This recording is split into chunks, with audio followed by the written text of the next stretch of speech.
trying to apply capitalist frameworks to community work, and that doesn't it doesn't compute, like it doesn't match. For so long, we live in the socially constructive narrative that only the most talented can have extraordinary creative career. And for those of us who are not the most talented, we better just get our head down and hustle. But what if every one of us can have an extraordinary creative career? And the way to get there is not just erase who we are and what we want in aimless hustle, but rather the exact opposite. Hello, and welcome back to another episode of the Everyday Talent Podcast. This is your go to podcast for a different ways of thinking about creative careers and creative paths. And I'm your host, Betty.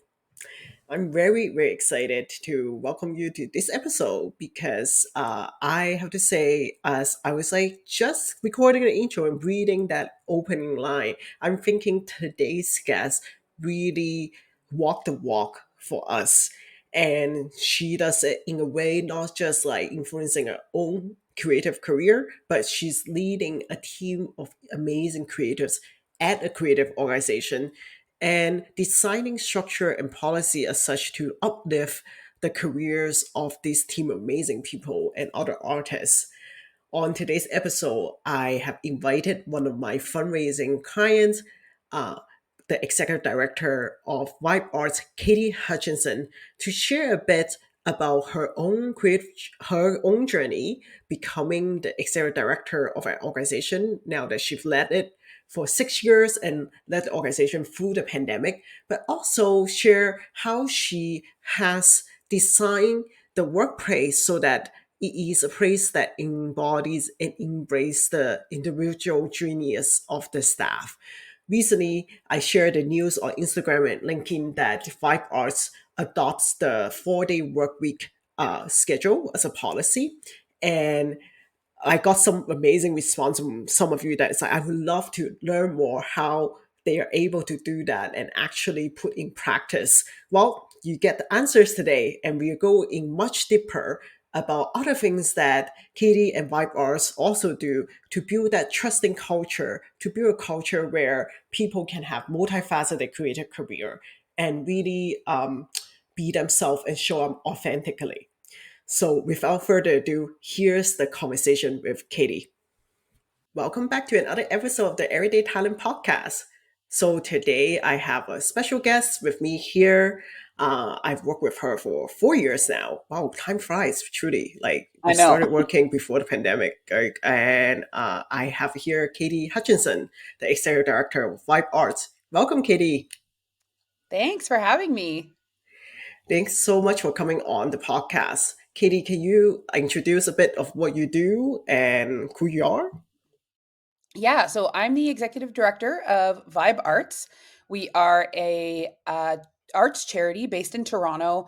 We do programming all over Ontario, providing free arts education programs to children and youth, while also mentoring and creating job opportunities for young emerging artists who actually facilitate those programs. So we have a two-tiered model. We've been around for 25 plus years, which is crazy. I've Crazy. been with Vibe, actually my 6-year anniversary just was last week. So Also crazy.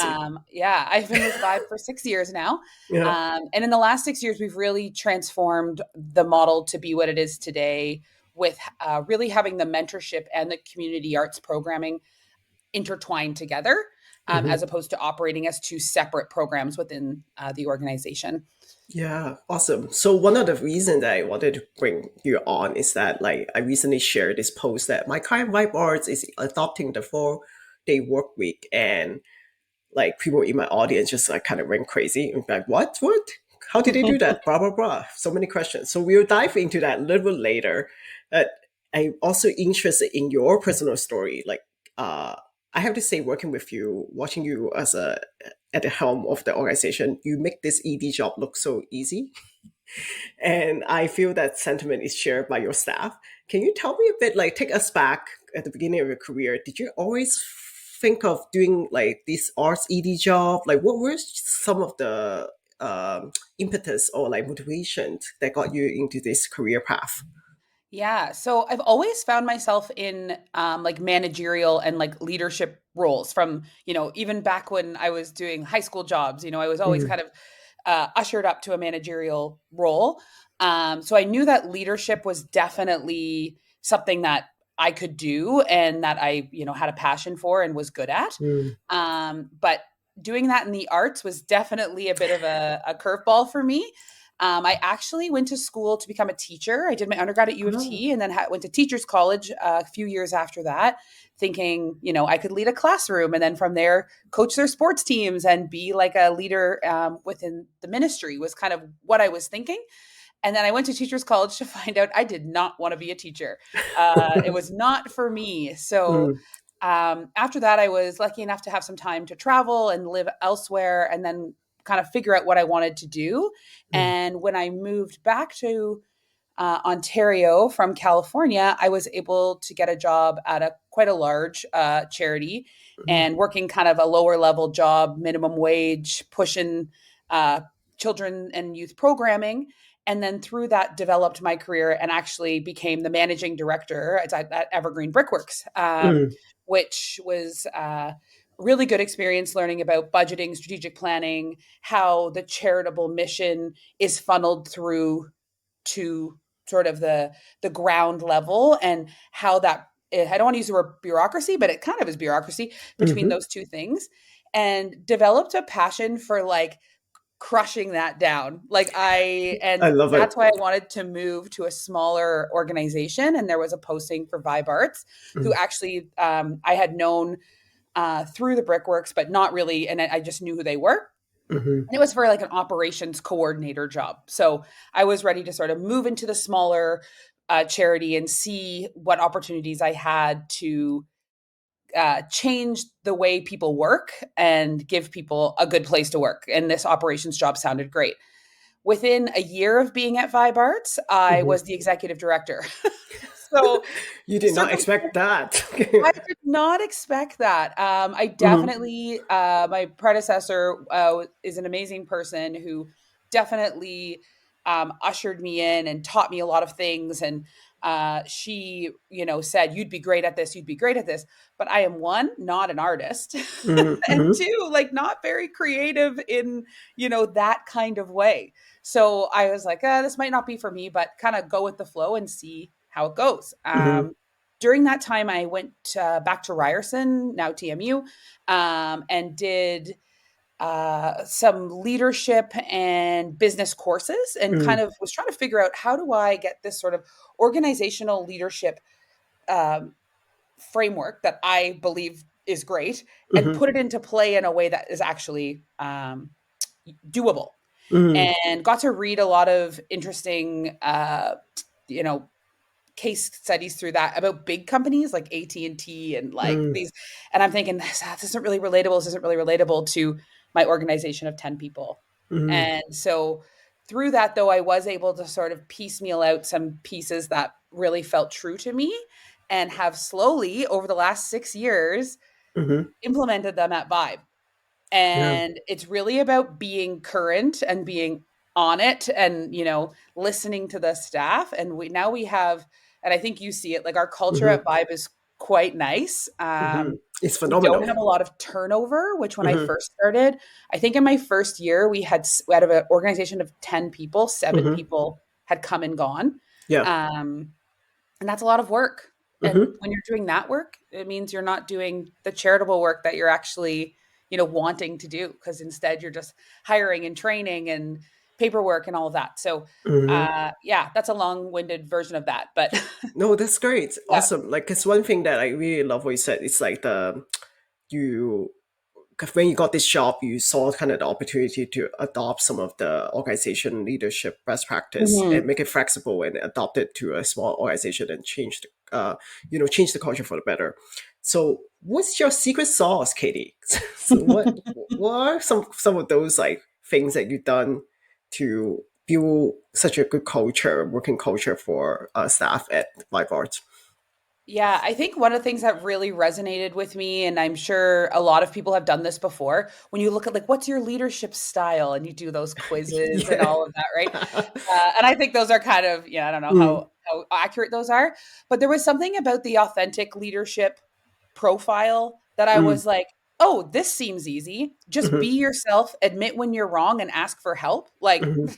that sounds like something I can do. Like, and so if that's leadership, I can do that. Yeah. So I think a big part of it is not having an ego about like Mhm, saying like I actually don't know. Like, mhm, let's figure this out together, or taking the time to learn something new or learning from the people who mhm, are around you. Like, mhm, I'm very lucky to have a staff team of very smart, passionate people where we mhm. have a real brain trust of information. So I'm able to Yeah. turn to them a lot.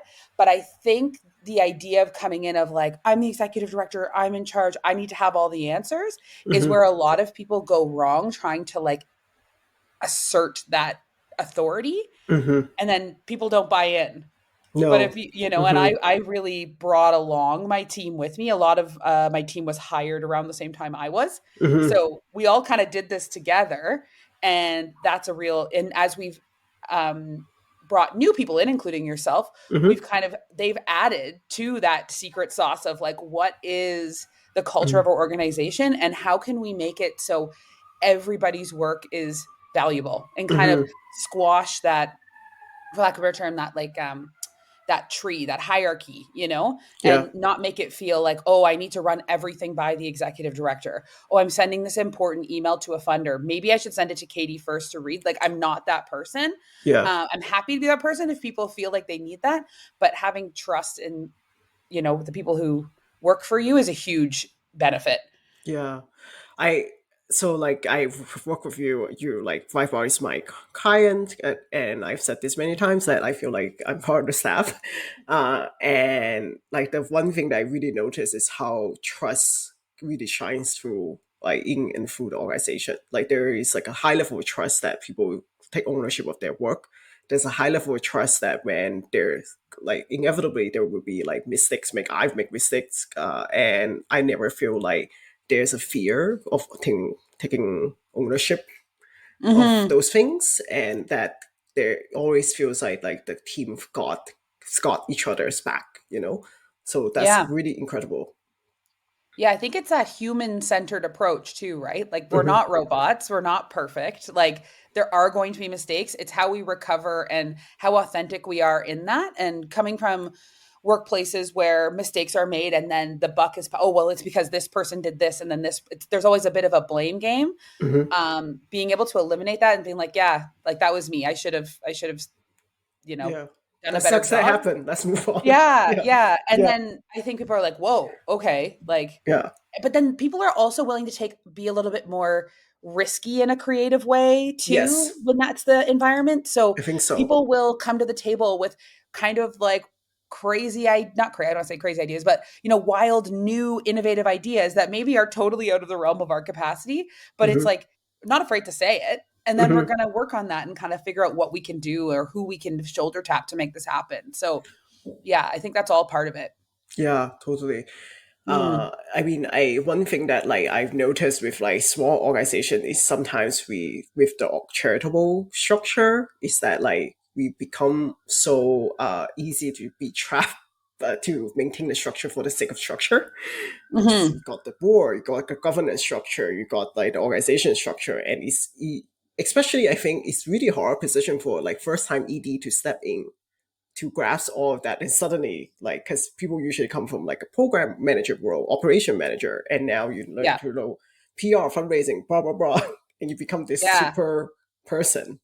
Yeah, how is Yeah. I that for think, you, like when like, I you? remember because when I got, how old am I now? When I got this job, I was 32. Like, I Mhm. was pretty young, I think, in Yeah. the world of EDs. And I had to sign all this documentation around insurance and being personally fiscally responsible for the organization if we Mm. were, Hmm. had any instances of fraud and like all these. And I remember being like, oh my gosh, this is so outside of my wheelhouse. Like, I don't even, I did What so did much I sign research up on to? what this Yeah, all meant. yeah. Yeah. And, and it is a big job. And that's the thing. I think when people, you are taking on a lot, and it doesn't matter who how something comes about, it's a Hmm. reflection of you as an individual. Hmm. However, I think with Vibe, we've done a good job of everybody is actually a figurehead for the organization. Mhm. Sometimes in organizations, you only see the executive or artistic director.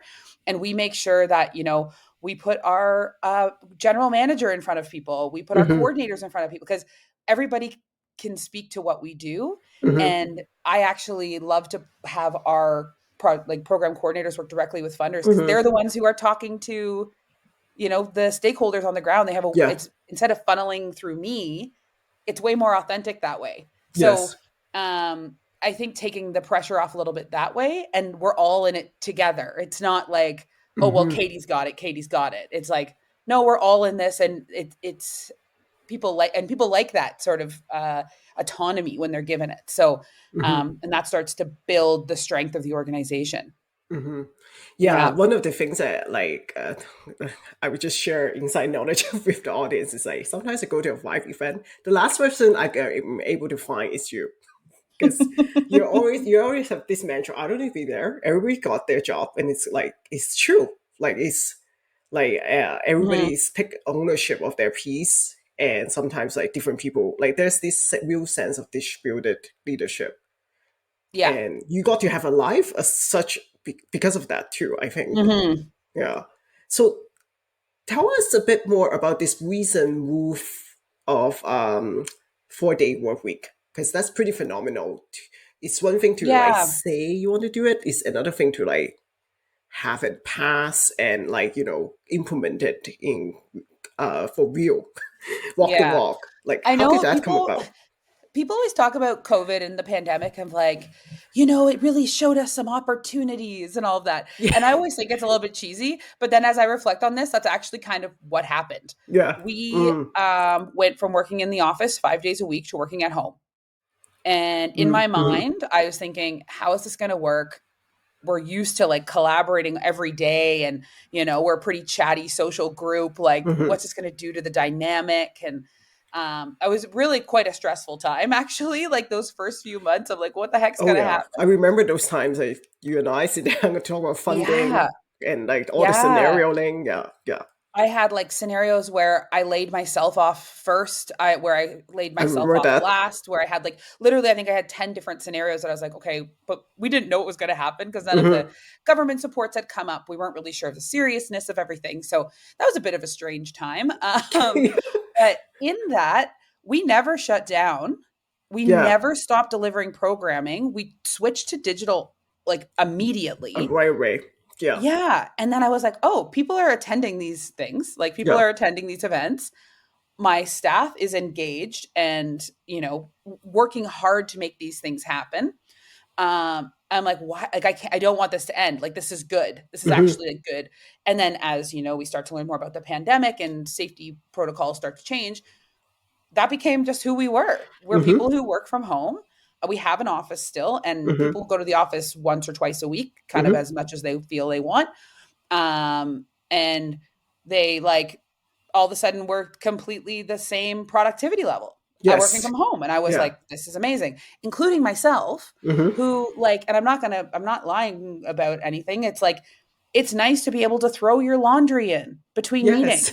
It's Yeah. nice to be able to walk Cook your your own dog and lunch. not have to pay a dog walker to do it. Like all Yeah. of these things just make your life like that much easier. And then you can show up at work way better because you're Hmm. not thinking about all these things that you got to do when you get home. I got to race home and I do other things outside of this. So I race home, get Hmm. changed, go to my next thing. Like there's none of that. And all of a sudden Hmm. my life is a lot less stressful. And I can only imagine that was the same feeling for my staff. And as we talked about it, that was Hmm. the reality.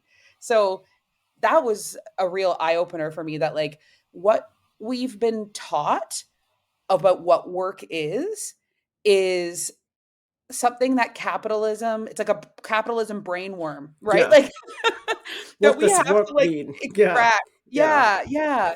It's And also I'm like a learning. 20th century construction that we need to go to office. Like it's Yeah. very much a post-war. I don't know. Like we can go Yeah, very nerdy totally. about this. Totally. Yeah.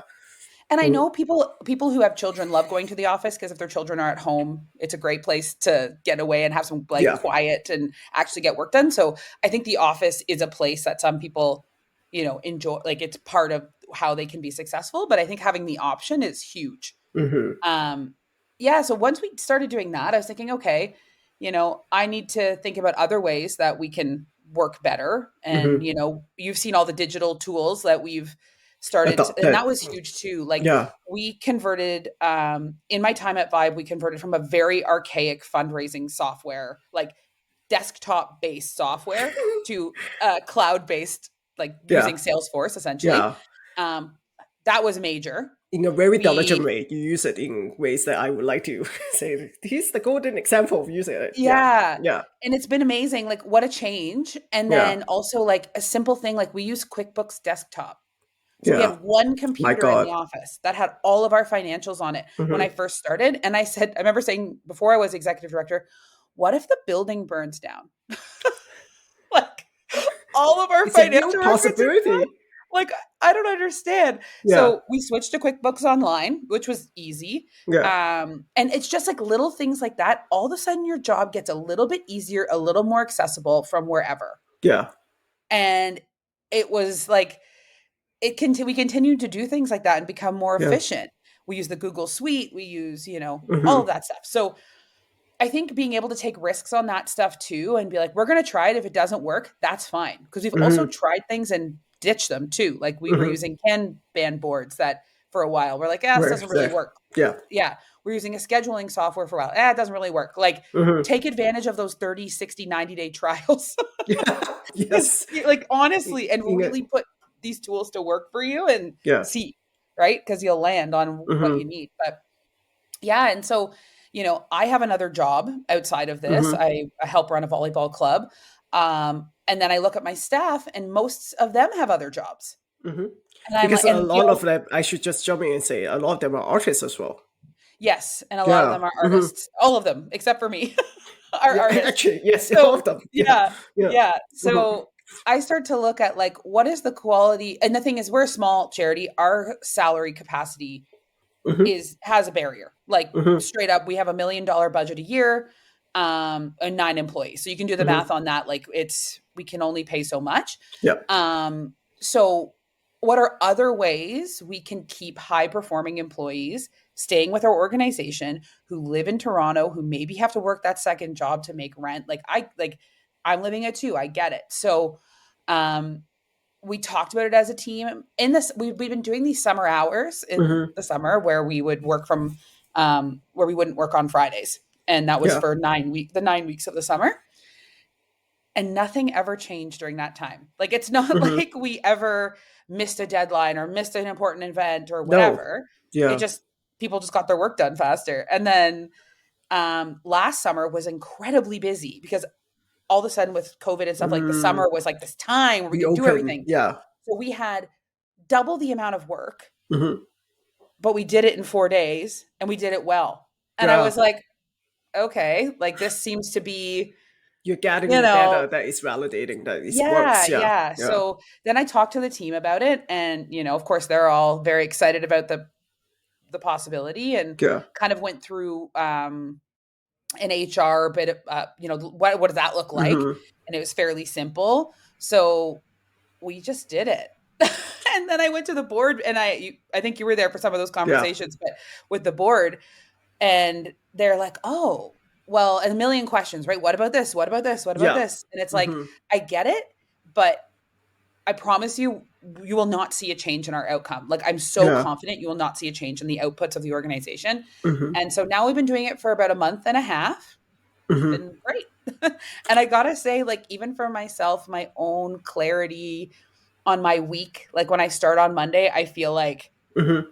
I'm like it's really that extra day on the weekend really makes a difference. I know that sounds Totally. like duh, but yeah, it really does. So Yeah. Like I yeah, mean I think there's like so many amazing things that you just yeah. share. I think it's like one thing to like dream about it, but like when you actually implement it, and I think was right there to see you being able to ease off people's fear like that, like because we are just so wired to not want to change. So when Hmm. there's any kind of like situation that the suggestion for change, of course people have questions, and of course like we've what about that and this and is you like and the team holding the belief that yeah well we did this in the summer last year. Hmm. And the other thing about implementing, I just want to say, because there's so many like arts jobs out there that says like, well, you can do it whenever, and it just becomes actually a more than a full time job. Yeah. It's different when the organization actually says like we work from Monday to Thursday, because you literally, the employees have no obligation to answer anything on Friday. No. I remember the week that you implemented this, I was like, oh yeah, wait, why is so and so not there on Friday? And you look at me and go, well, we don't work on Fridays anymore. And I went, oh yeah, I'm so sorry. It sets a different kind of expectation to Yeah. like everybody that you work with internally and externally. So Yeah. I just like And think it's amazing. Yeah. I definitely like have gone to my computer and done things on Fridays. Like since Hmm. this happened, that's one of the things. You're executive director, you got to do some things. But for me, it's a bit of a for those who play video games, it's a bit of a cheat code because Yeah. there's no one to message me or Yeah. ask me questions, or I can just like get down, do the work I need to do, and then turn off my computer. Hmm. Like, because a lot of my job is answering people's questions, being available, going Hmm. to meetings. Like, so when I have a whole day that's not the case, maybe I do work 2 or 4 hours or something, but it's like that is productivity, like Deep big productivity. time. Yeah. Yeah. Yeah. So yeah, and so that's another piece that, is really valuable to me in my role. And it's not that I Hmm. have to work those days, but I can, and I can wake up at 10:30 and do it. You know what I mean? Like it Hmm. doesn't have to be on anyone else's schedule but my own. Hmm. So yeah, it's Yeah. quite lovely. Can you talk us a bit more? Because you kind of mentioned bypassing everybody except you is an artist at the organization. You also have a different additional job on top of this Mhm. job. Like, how do people like? I'm curious about like, is that are we seeing more of a norm, or are we seeing like? I'm trying to like wrestle my head. Like, I feel like that multi-track career thing is becoming Yeah. more of a norm, but I also don't want to like kind of brush aside and say like, yeah, but people should really do get paid better and funding should funnel to arts organization. Yeah. Big question, I know. Like, what's Yeah. your take on that? Yeah. My position is a little bit interesting because Mm-hmm. even if I got paid more in this job, I would still do Mm-hmm. my other one because I'm Mm-hmm. helping run a volleyball club. I coach. I actually was a volunteer there, and I was doing Mm-hmm. so much that they actually started paying me. So Right. that's a It's a passion. passion. So much Yeah. much like my team are artists. Sports is my second Mm-hmm. love, and sports leadership. So I'm that I would continue to do. And I think if you talk to many of my staff team, they would say the same. Yeah. Many of them have jobs in the sector, second jobs in the sector. So Mm-hmm. they're just embedded in it. That being said, like the commonplace feeling that like, oh, you work at a charity, you shouldn't be making that much Mm-hmm. money. Mm-hmm. And like when people and I always people always like, I don't know, go after hospitals and stuff for this, like, oh, the CEO makes X amount of dollars. And I'm like, I can't even imagine how big that person's job is. Like Mm-hmm. the amount of pressure that like, and maybe some are inflated or whatever, but it's like, the CEO of Kids Help Phone. It's Mm-hmm. like they should be making a lot of money because that's a huge job. Yeah. Like, and so when people have negative reaction to Mm-hmm. people who work in charity making not even a lot of money, but like a livable amount of money in Yeah. Toronto, Yeah. it kind of like ticks me off. I'm like, Yeah. no, they deserve to be making this money. They're doing good work. Mm-hmm. Like, why do they not deserve just as much as somebody who's working for like an oil and gas company? You know what Mm-hmm. I mean? Like, they're actually Totally. doing like good work. They're, staying above major government regulations around, reporting and all of that. Mm-hmm. And like, it's a grind Mm-hmm. of fundraising. And so, yeah, that part kind of gets me a little bit.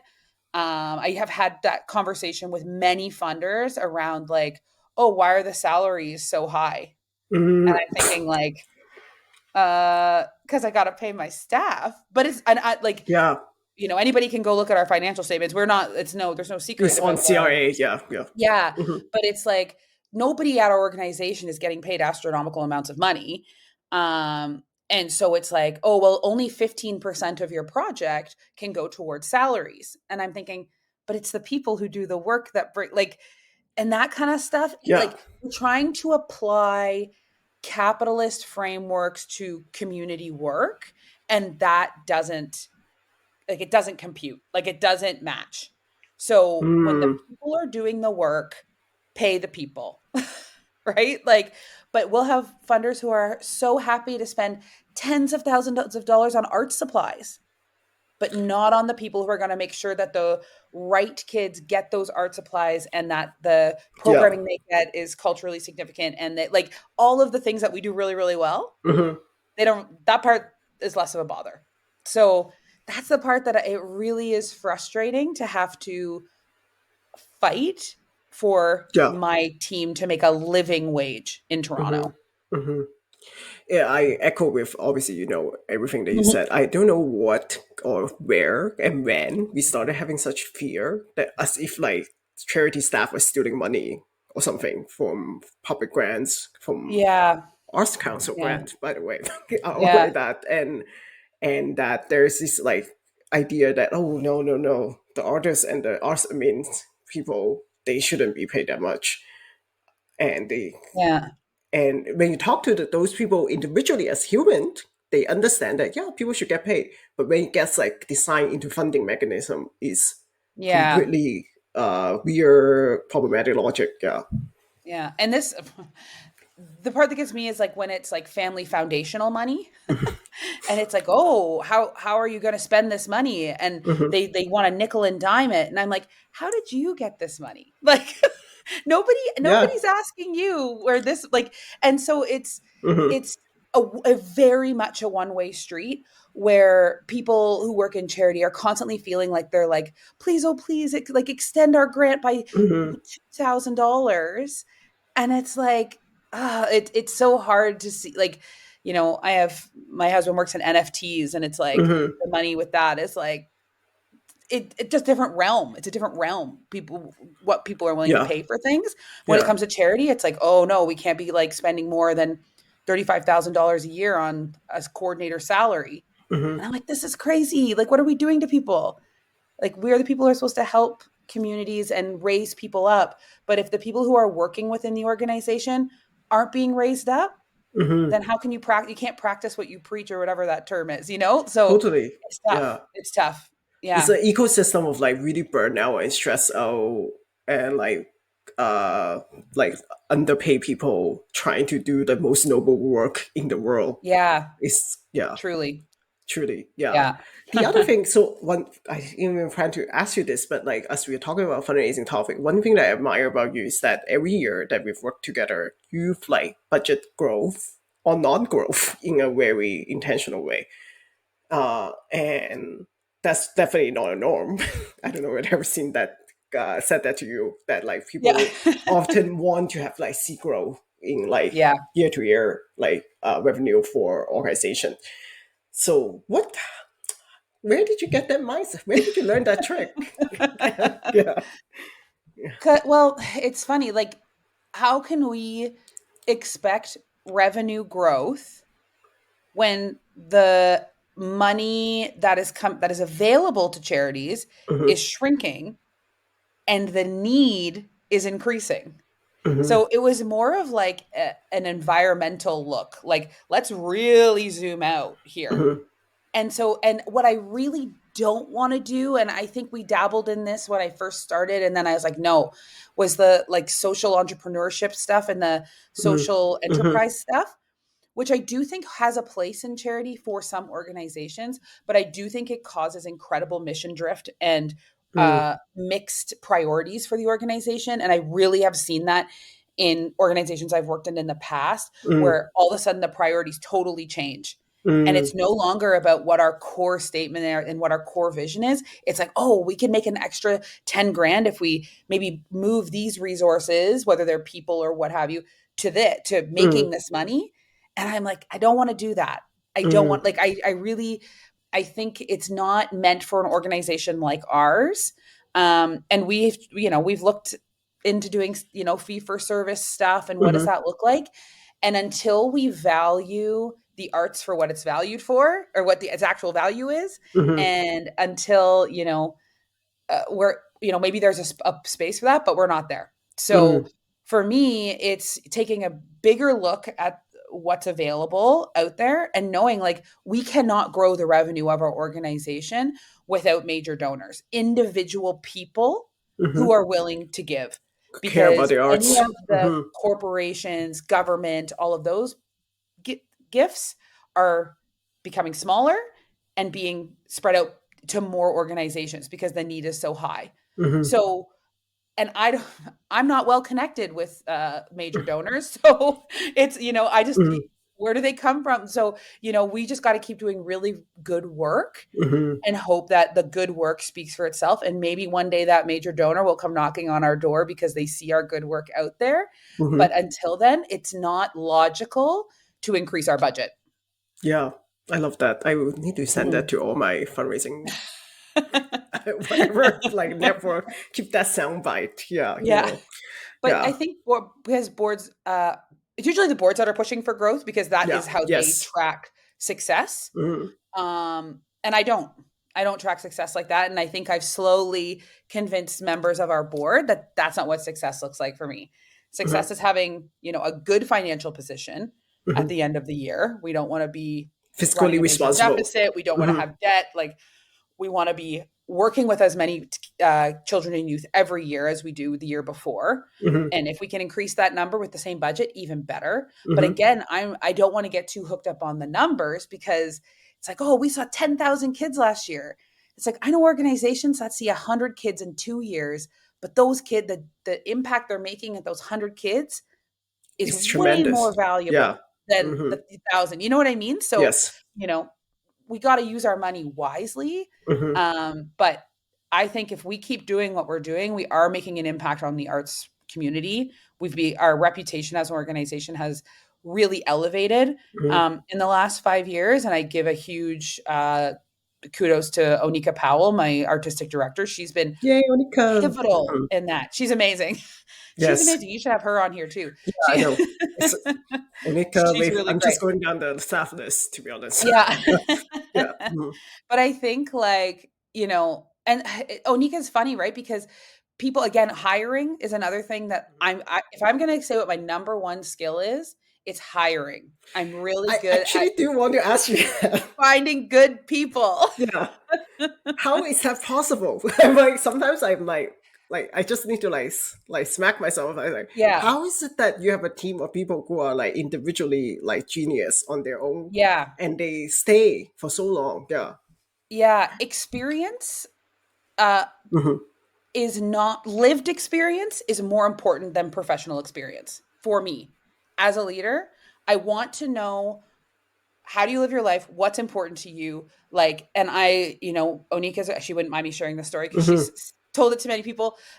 She worked, as a teller at Tangerine. She was working at Porter Airlines. She was a professional dancer in her past life before she had kids. Yeah. She was running her own small dance company. Like the hustle on this woman was Hmm. so clear to me. And the way she spoke, she's articulate. She had like a level of passion that wasn't when I talk about that like authenticity, that's Yeah. Onika, like 100%. So she actually came into Vibe applying for an administrative assistant position. Hmm. And I had my first conversation with her and I said, "Why are you applying for this when we have an artistic director position available?" She was like, "Oh my gosh, like I've never even thought about what that would Hmm. mean." And then I said, "Do you want it?"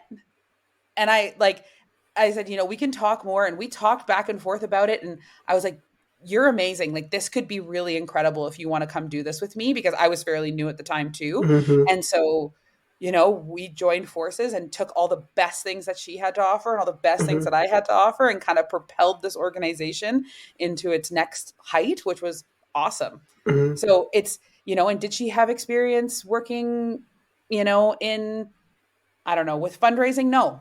Did she have, but none of that matters. You That can is that. learn all Yeah. that You stuff. Like, learn. Yeah. Exactly. yeah. So, and she was so incredibly smart and ambitious and just, when you meet somebody and you're like, like, she's that person and you've talked to her many times, but I've also seen other people meet her and Hmm. have that same reaction. Right. So Yes. I yeah, mean, I've seen it- her in a yeah, fundraising meeting, any kind of meeting. Yeah, I mean, yeah, I've seen Monica in action. Yeah. yeah. And I think, as I've brought people, and then the person who actually came on as that administrative assistant now is our general manager. Who is also So, amazing. Who who is is also also amazing. Raven's Yeah. So amazing. Yeah, we've got and this runs whole another crew. organization, Yeah, yeah, which runs is another crazy. Yeah. an art gallery. So it's Hmm. like it's wild. So, but again, it's like creating jobs to fit the person as opposed to like having a job for the person to fall into. You know, it's different if you're looking for a bookkeeper. So there's some hard skills that need to be there. I get that. But if you bring on smart people, they can learn they will learn. Like they Hmm. will learn new things better than bringing somebody who says, "I already know it all. I'm going to walk into this job and I'm already going to know how to do everything." It's like I don't actually love that. Like Right. I want you to be smart enough to figure it out once you're here, but maybe the way we've been doing it for the last 5 years isn't the way we should be doing it. And maybe your, view Hmm. and your lived experience will bring our organization to the next level. And that's literally what's happened like time and time again. So, Hmm. yeah, it was a new approach again through this course I took these courses I took at TMU made me really think about hiring because Hmm. how to build a job description and all that. I'm like, oh, this is so it's not It's about the really person. finding the best Hmm. people. No. So we Yeah. have a disclaimer on the bottom of all of our job descriptions like you may not check all these boxes, but if you are passionate about what we do, please still apply. Hmm. So, and that's something that has really, I think, brought some great people into our organization. Yeah. I have to say, Mhm. like, I'm like getting like huge tech lasso vibes from this conversation, which I know you also watch the show. I just Yeah. finished the season. Well, I'm also a coach, You're so also a that's like coach, so yeah. like, and a sports coach. So like you're Yeah. really seeing like the potential like of how like not like you're like, oh, you can fit in this job, kind of like I see the potential, but like, oh, this person is going to be amazing if you just give them Mhm. the platform, and then they're going to do so many things that's like surprise Yeah. you. Yeah. Yeah. What's your hot tip for someone who is like stepping into or either thinking of like applying for executive director job at an arts organization or like stepping into this role like you did Yeah. serendipitously, and yeah. Okay, I have a practical one and then my Ted Lasso one. So my practical one Yeah. is take I took a course called, oh my gosh, it's like finance in the non-for-profit sector. And it Hmm. really just helped, and it was like a 3-month course at Ryerson and TMU, and it Hmm. made such a difference to walk in and not need to learn that buff like while I was on the job because I already understood it all. I understood how to write a Yeah. balance sheet. I knew how to make it like all of that really did help. And then the Hmm. bookkeeping and stuff from there becomes easier because you understand the big stuff and then you can do the bookkeeping after. Yeah, Um, I so agree with that's my that tip practical so one. much because I think every ED school I've worked with that have a good grasp on like financials and don't Mhm. get overwhelmed. It's like I would say Yeah. 30% of the battle. Yeah. Yeah, and Hmm. it's not like and this is the thing, I was never a big, like, math student, whatever, but it's like, it's not math, it's literally, like, inputs in, outputs Yes. out, like, it's don't get Keep overwhelmed using by it, it's record. Yeah. actually very easy once you understand what you're doing. Hmm. Like, it's Yes. a yeah, and then my other thing would be, like, there is no right way to do it. Mm-hmm. Like there isn't like a secret like here's the puzzle, put it together. It's like you actually get to decide what that is. And if you like for me, I'm not an artist, so bringing in an artistic director was the most important thing when I started. So it's like look at yourself, understand your limitations and then bring people in to fill in those gaps. Mm-hmm. And my gaps look different than yours, look different than somebody else's, but be like realistic, you know? And I think that's been incredibly helpful and don't have an ego about being the artistic director like Mm-hmm. or the executive director. Don't be like, you know, oh, I have to come in and assert myself and I'm going to change all this stuff right away. Like it's 6 years and we're still changing stuff. Yeah. We're still living off some legacies from the last 20 years before that, but we're Mm-hmm. it's a slow grind so you don't have to rush the big changes either. Mm-hmm. So, Well, I think that's yeah. such a good one that you gave like the motivational sandwich there right there. The practicality, go take a Yeah. finance course, and the mindset that do it your way. Yeah. Hmm. Well, Yeah.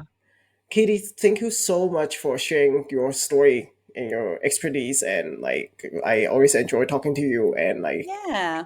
it's like Thanks just for having validated my me. feeling that inviting you here. Yeah, thank you. Yeah. Did you enjoy this conversation with Katie? I have to say, even having worked with Katie for 4 years, I still learn so much from this conversation about how she adopts some of the organization development and organization leadership frameworks in her own practice, leading life arts, as well of like her personal takes on many different things about creative career, about leading a creative organization. Thank you so much for your support for listening today. If you like this episode, I strongly encourage you to subscribe to this podcast in whichever platform that you're listening to the podcast, or you can also subscribe to my YouTube channel for viewing the video version of this episode. One news I want to share with you, in case you didn't know, is that I recently launched my very first group coaching program. The Conscious Creative Coaching Program is for self-employed creators or creative freelancers who are looking to design intentional growth for their practice so that they can make their art and make happier money. Full program details are to be announced later, but I've already opened up the waitlist. And by joining the waitlist, you'll be the first to know more details of the program when they're ready. So please join the waitlist today. I'll put the link in the show notes. You're already so creative. May we all build intentionality and consciousness in our creative path. I will see you on the next episode.